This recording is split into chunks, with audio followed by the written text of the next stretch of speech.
Jamani, ndugu zangu, leo tunataka tuangalie umuhimu wa kushukuru katika maisha ya kila siku. Kama nilivyosema, umuhimu wa kushukuru ni mkubwa sana katika maisha ya kila siku.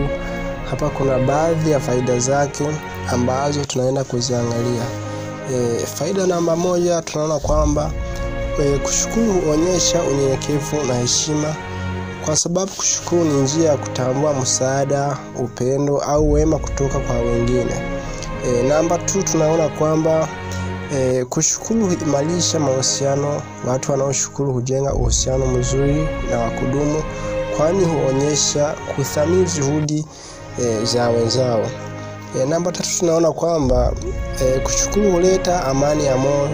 Mtu mwenye moyo wa shukrani huwa na furaha na hutulia zaidi kuliko yule anayelalamika kila wakati.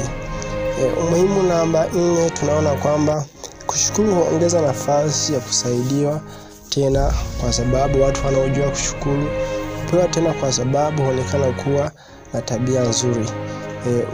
Umuhimu namba 5, tunaona kwamba kushukuru pia ni njia ya maadili mema katika jamii. Kushukuru ni alama ya malezi bora na heshima kwa wengine. Namba 6, umuhimu wa kushukuru huongeza imani na matumaini. Kushukuru hujenga mtazamo chanya wa maisha hata katika magumu.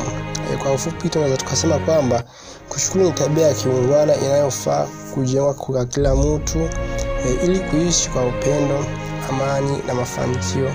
Ni miti wema Swahili Kid, na waomba msisahau kucomment, kulike na kufollow. Asanteni sana.